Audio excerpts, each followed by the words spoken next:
Hello mga kaibigan! Sa video na ito, talakayin natin kung bakit hindi isusuko ng China ang South China Sea. Ang South China Sea ay isang lugar na may malalim na kasaysayan at malaking implikasyon sa modernong mundo. Ang South China Sea ay isa sa mga pangunahing ruta sa buong mundo para sa global trade, na mayroong higit sa 30% ng global trade na dumaan dito. Para sa China, ang control sa South China Sea na ngayon ay tinatawag na West Philippine Sea ay nagbibigay sa kanila ng malaking kapangyarihan sa global trade. Ito ay maaaring magkaroon ng malaking epekto sa ekonomiya ng iba't ibang bansa, kabilang na ang Estados Unidos. Bukod dito, ang South China Sea ay mayaman sa likas na yaman tulad ng langis at natural gas na nagiging dahilan kung bakit ito mahalaga para sa China. Para sa Estados Unidos, ang South China Sea ay mahalaga dahil dito dinadaanan ng maraming barko na nagdadala ng mga kalakal mula sa Middle East at Africa patungong Asia at West Coast ng US. Ang anumang problema dito ay maaaring magdulot ng mas mataas na gastos sa pagpapadala, disruption sa supply chain, at pagtaas ng market volatility.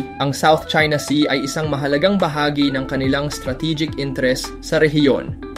Sa kabila ng mga alitan at tensyon, ang South China Sea ay patuloy na isang mahalagang ruta para sa global trade. Ang patuloy na monitoring at diplomatic efforts ay mahalaga upang mapanatili ang kapayapaan at stability sa rehiyon. Ang mga bansang kasangkot ay dapat magtulungan upang makahanap ng mapayapang solusyon at magtulungan para sa kanilang kapwa-interes.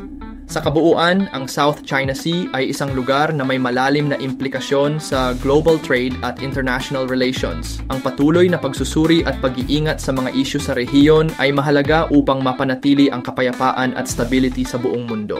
Maraming salamat sa inyong panunood. Huwag kalimutang mag-like, mag-share, at mag-subscribe para sa mas marami pang informative na videos. Kung may iba pa kayong gustong pag-usapan o may mga tanong, i-comment lang sa ibaba. Hanggang sa susunod, mga kaibigan.